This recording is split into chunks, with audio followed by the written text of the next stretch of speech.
Up next on Connections, safety first and foremost, how the CTA has made impressive improvements in its bus safety record. Work is underway on a new elevated station in one of Chicago's fastest growing neighborhoods, the West Loop. Can't bear the traffic around Soldier Field during the Bears home games? Make a winning play with a CTA. And a look at the hard work and hardware that keeps trains on the right track as they travel through the city's busiest rail junctions. All that, plus the new partnership that makes it easier than ever to explore Chicago. Next on Connections.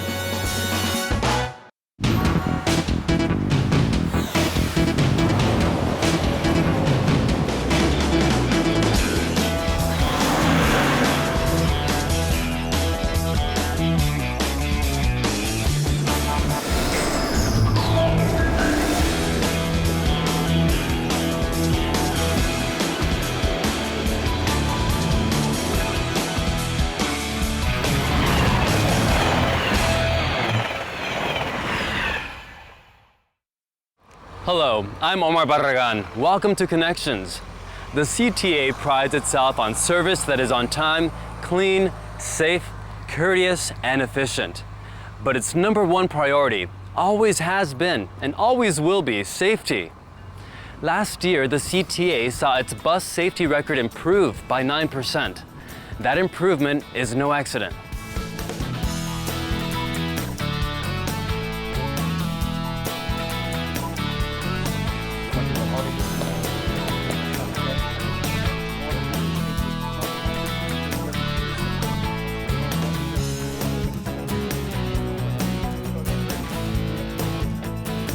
A CTA bus operator hones her defensive driving skills on a bus simulator. That is a great tool. You seem like you're really out on the street.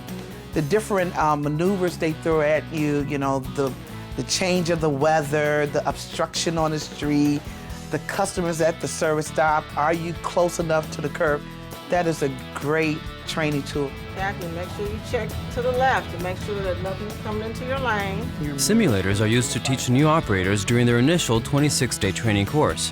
They are also used to review skills of veteran operators involved in incidents, even if they are not at fault. Based on accidents or incidents that might occur while operating a vehicle, we have what we call the Smith training. This is the defensive driving program just to keep them up to par with their skills. So you want to take your bus out of gear. They are explaining to them while they're actually driving, and once they finish the exercise, they go back and they review with them what they have done. If they have an accident, they go back and show them why they had the accident. Okay, Kathy, in this scenario, it's going to be a little bit more challenging. You're going to have vehicles, you're going to have fire trucks, you're going to have police that you got to contend with. Safety training is a career-long process. CTA operators are recertified every 2 years. Throughout their career, they will have to attend this training every 2 years, and they do get a recertification card. Safety zones at CTA garages are used to test driving skills of CTA operators. This exercise is called the serpentine. Operators must maneuver a 40-foot bus around rubber cones set just 10 feet apart. The objective is to use what we call our pivot point, the rear wheel, to maneuver through the series of cones without knocking them down. Without knocking the cones down and without applying the brakes. That will be the final determination that they pass the course, that they're able to maneuver through it using their hand and eye coordination, but also not applying their brakes.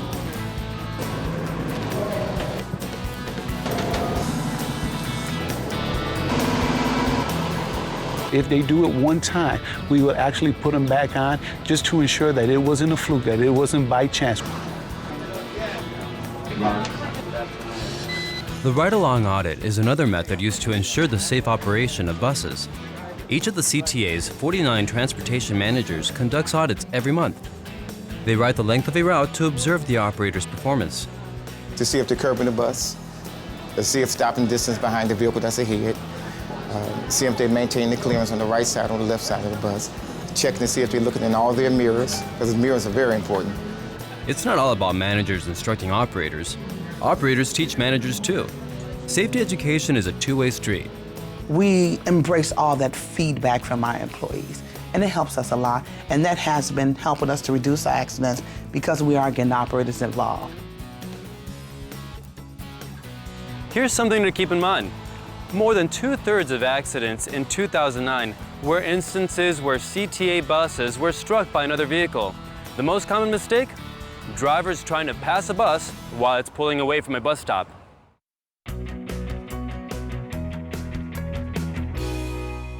There's no stopping the growth of Chicago's West Loop neighborhood, and thanks to the Chicago Department of Transportation, a new station is being built along the Green and Pink Line tracks. The station will serve this one-time industrial corridor on Morgan and Lake Streets.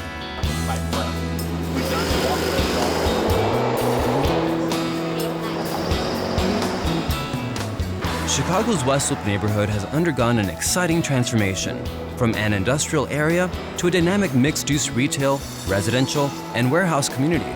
In recent years, thousands of residential units have been built in the West Loop, and they continue to be built. The neighborhood's changing radically. Transportation to support the transformation is coming with a new elevated station at Morgan and Lake. The addition of a station here at Morgan will provide more convenient service for a growing area of the city with improved access to the nearby West Loop area and introduce new customers to the ease of taking public transit. Currently, Green and Pink Line trains make stops at Ashland and Clinton, which are more than a mile apart. Morgan Street is between those two stations. The Morgan station will be put essentially right in the middle of that gap. It's what's known as an infill station. And really it's designed to draw the huge potential customer base that's in that rapidly developing area.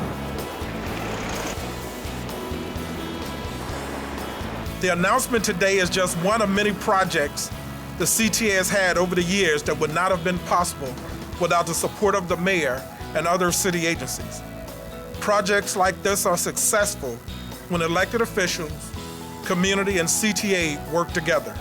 Because the new station is being built in a tax increment financing district, a majority of the $38 million in costs will come from those funds. Those TIF districts are really designed for projects like this. They take the local tax dollars and reinvest them in that very area. So people paying taxes in that area are drawing a direct benefit from the development in that area. And the TIF money frees up CTA funds for other projects. Through this collaborative effort, the city is enabling the CTA to use its capital funds to improve other areas in need of renovation. The design of the new station house is inspired by the unique architecture of the neighborhood. Look for a bright station house with lots of translucent materials to increase natural lighting. Steel, concrete, and polycarbonate materials will capture the feel of the community's industrial roots. There's a combination of new construction, warehouses, storage places, and new renovations. All these rehabs in the area kind of take that little modern twist to their designs, and that's what we're doing with the station. There will be a full complement of state-of-the-art security cameras, LCD information displays, and more. When a project is completed, CTA customers will have a station equipped with elevators, braille signs, tactile edging, and a wheelchair turnstile that will make it accessible to riders with disabilities. The Morgan Station creates 250 new construction jobs. As with any major infrastructure project, there will be some inconveniences. We're working very hard to make that disruption as minimal as possible. Right now, we foresee keeping Lake Street and Morgan Street open to traffic. We have been working with the property owners during this project just to make sure that we minimize impact on businesses as well as traffic. A little bit of pain for a big payoff, one that benefits the West Loop community and CTA customers. Not only for the people who live here, the residents, but also for people who want to visit the neighborhood and try all these amenities that are here. The Morgan Station will be complete in late 2012. It is the first new CTA station to be built in over 10 years.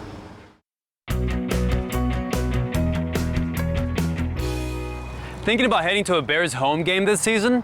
Here's the game plan. Let the CTA run interference around Soldier Field traffic and take a pass on paying big money for parking.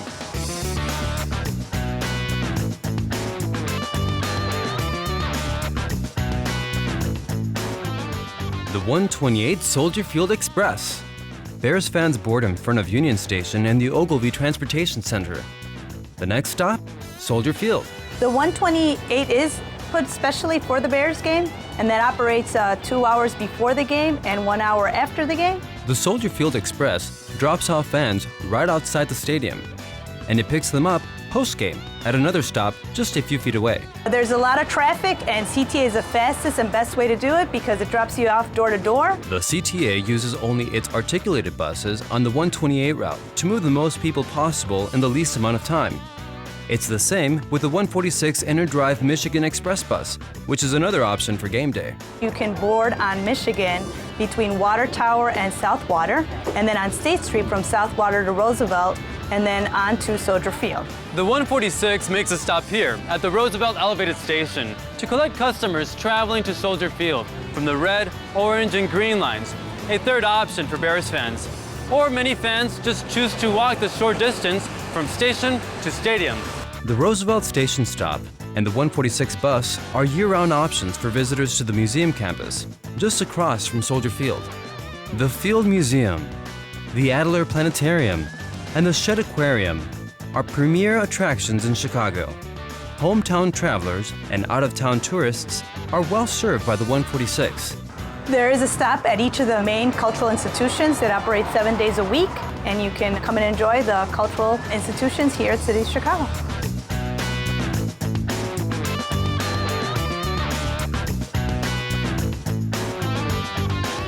Considering the costs of gas and parking, CTA is always the best bargain for travel to the museum campus and Soldier Field.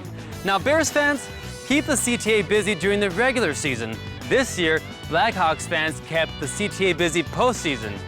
The June 11th celebration of the Stanley Cup victory brought an estimated 2 million people to the celebration in downtown Chicago. A large number of those people used CTA trains to get to and from the festivities. There were nearly 694,000 entries to the rail system that day. That makes the Blackhawks Stanley Cup celebration the third highest day of ridership in more than a decade. Try to take a guess on the top 2 days of ridership. I'll let you think about it for a while and give you the answer later in the show. In the meantime, let's take a look at one of the key components of the rail system, the train junctions, which are also called interlockings. A lone tower sits above a busy intersection of tracks. This is Tower 18 at the junction of Lake and Wells. The people in this tower control the complex flow of trains through Chicago's loop. In the rush hours, we can see trains as often as every 30 to 45 seconds going through the junction here. And it's considered to be one of the busiest railroad junctions in the United States. So we take a lot of pride in that. 5 of the CTA's 8 lines converge here: pink, green, purple, orange, and brown. Tower operators determine which trains go on which tracks and when. Tower 18 was completely rebuilt as part of the Loop Signal project. The steel, the track that the trains run on, was not new, but everything else, the machines that throw the switches are new. The signals that allow the operator to proceed are brand new. They're using a new technology, an LED technology. This is a control room next to Tower 18. It is the electronic nerve center of the junction. And we have over 100 equipment racks in this room, each with a lot of control devices that allow decisions to be made automatically as to whether a train can proceed through the junction or not. A control panel, almost identical to one in the tower itself, supplements the panel inside the tower. The red lines indicate that we actually have a train at this position, actually coming across the Lake Street Bridge toward the junction, down Lake Street. The white lines indicate that he has a route clear ahead of him. The route is locked so that no other train can try to proceed across or converge into him. And the train will now proceed through the junction. As the red lights progress, the train is actually moving through the junction. Tower operators also rely on what they see from their windows and what cameras relay to their monitors. This is the Clark Tower. This junction is less busy than the interlockings overseen by Tower 18, but it's still busy. I use the monitors to see what's coming. I look at the panel to see what's coming. Sometimes I look out the window to look at the marker lights, your colored lights on the train that let you know what destination the train has. We have the red line, the purple line during the rush, and the brown line trains, north and southbound. Electronically, I'm switching the tracks. I'm moving trains from one track to the other. Down track 1 in rail to Midway. Tower's 10-4. Tower operators work as train operators before training for tower duty. He has to know where the train is going and which route to give him and this and that. So he has to know all the rules and everything that an operator will have to know.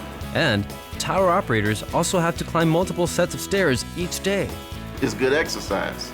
But there are no complaints here. This is one of the best jobs at the company. I love my job. I do. I really love my job. The dedication of tower operators, combined with electronic and infrastructure upgrades at critical junctions, ensures safe and reliable travel along the CTA rail system, a system that delivers more than 200 million rides a year. If you didn't notice all the work being done on the train control systems, that was by design. The majority of the work took place on weekends and overnights to minimize the impact on CTA customers.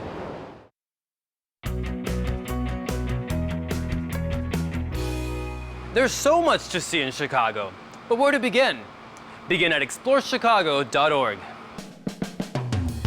Millennium Park, Navy Pier, the Magnificent Mile.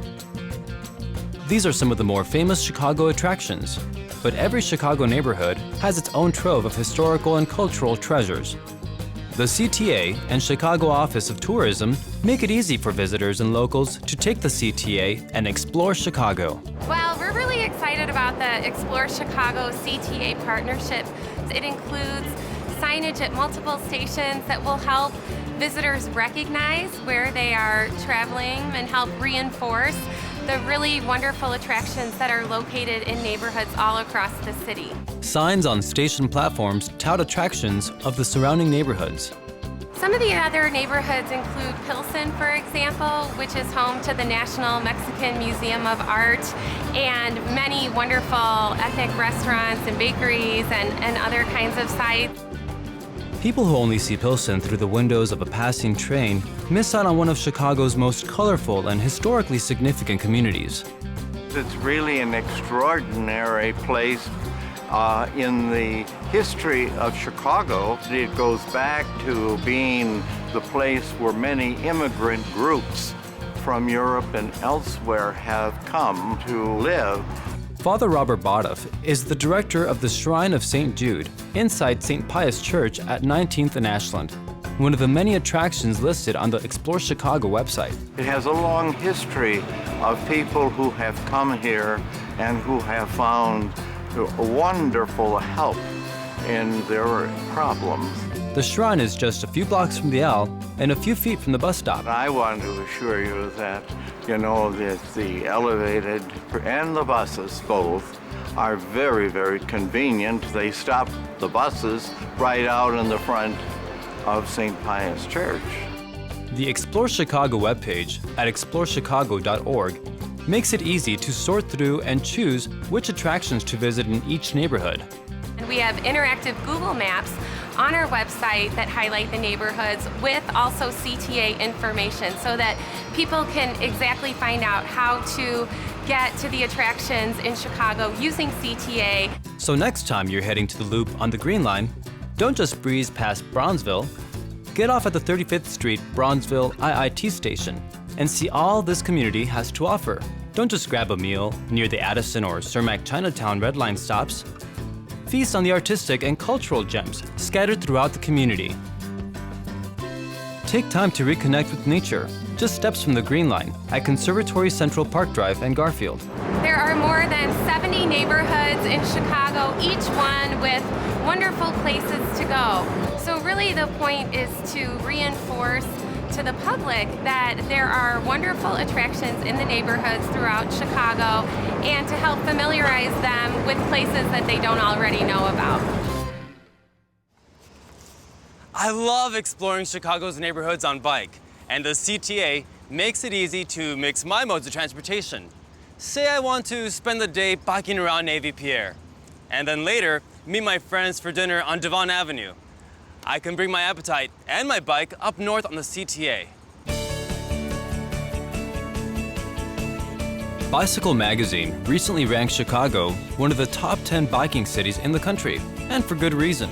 Chicago has a world-class bicycle infrastructure with more than 140 miles of on-street bike lanes, plus 40 miles of off-street bike paths.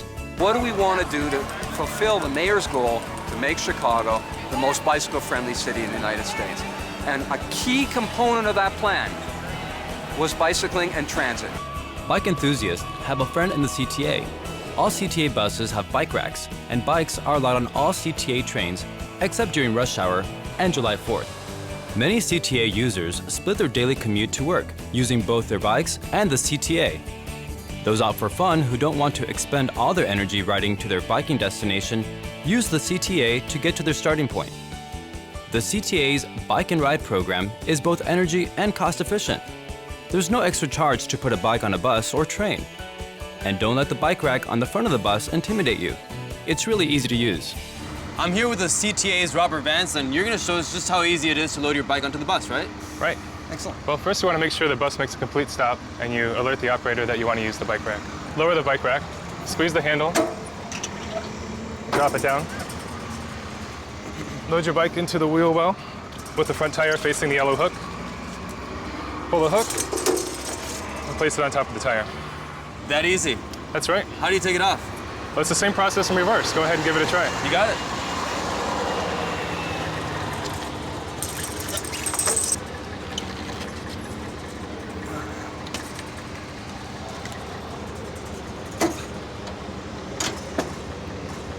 Hey, great job. Thanks. Appreciate that. Just a reminder, you have to be 14 or older to bring a bike on a bus or train by yourself. Kids 12 to 13 can bring bikes if they're with an adult. Here's another good reason to take advantage of the CTA's Bike and Ride program. There's never a problem finding a place to park. Chicago has 12,000 bike racks across the city, and many of those are at CTA bus and rail stations. These are the newest additions to the CTA's Bike and Ride program. They're double-decker bike racks. The high-capacity racks are currently at 4 CTA stations: Damon on the blue line, Jefferson Park on the blue line, Midway on the orange line, and Sox 35th on the red line, near US Cellular Field. Free and parking aren't usually used together in the same sentence, but parking your bike at the CTA is indeed free. The racks are close to the station entrances and are well lit for added security.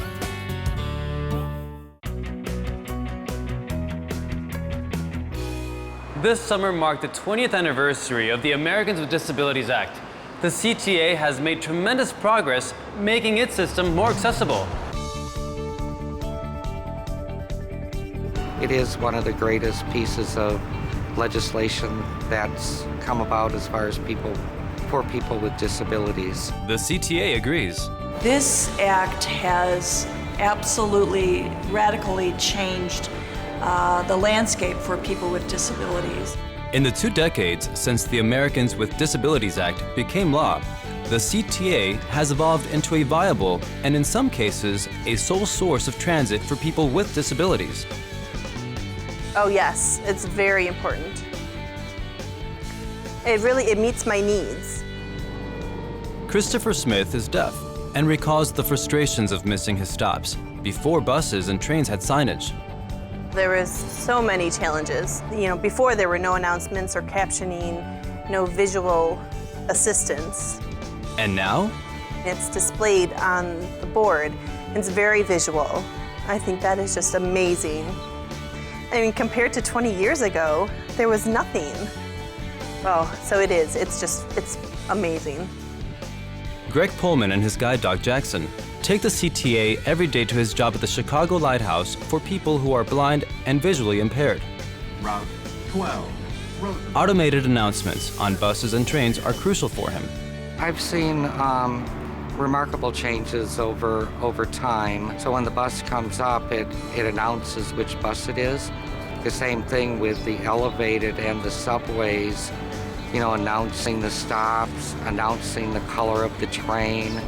Those things are very, very important. All CTA buses now feature Braille signage, automated announcements, LED signage, and ramps. Our bus fleet became fully accessible in 2005, and that means that all of our buses are equipped with ramps to enable people with mobility impairments to ride the CTA bus easily. At least 2 cars in each CTA train are accessible to wheelchairs and other mobility devices. All rail cars have Braille signage and automated announcements. And CTA rail stations now have elevators, or ADA-compliant ramps. As of today, 91 of 144 stations have either a ramp or an elevator to make it easy to access for people who are using a wheelchair or have mobility disabilities. All of our rail stations, even if they are not accessible to wheelchairs, have braille signage as well as other accessibility features. Every 2 years, bus and rail car operators receive updated training on helping people with disabilities. So we make sure that people stay absolutely current on what are the best practices to help people with disabilities. I think CTA has done an admirable job of training people on how to deal with various different disabilities. On the rail system alone, it's estimated 500,000 people with disabilities use the CTA each month. 1 in 5 people, it is estimated, have a disability. The CTA's website has also been revamped to meet federal and state guidelines for accessibility. There's even a video tutorial for customers with mobility, vision, or hearing disabilities. The website also has updates on elevator and escalator outages. You can also sign up to get email alerts which tell you what the status is of all the elevators on all of our different rail lines. And you can also get a text if you sign up for that as well. The CTA has come a long way since the Americans with Disabilities Act became law in 1990. The CTA works closely with customers with disabilities and their advocates to build on that progress. It's not a question of will you do it, it's how are you going to do it, and are you going to do it the best way possible for those of us with disabilities. And I think CTA is committed to going all the way.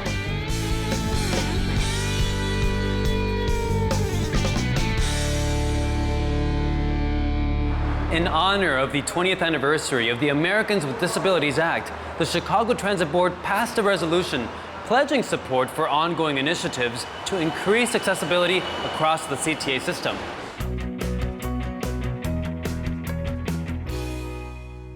Earlier in the show, I told you how the Blackhawks Stanley Cup victory celebration in June drew the 3rd highest CTA rail ridership in more than 10 years.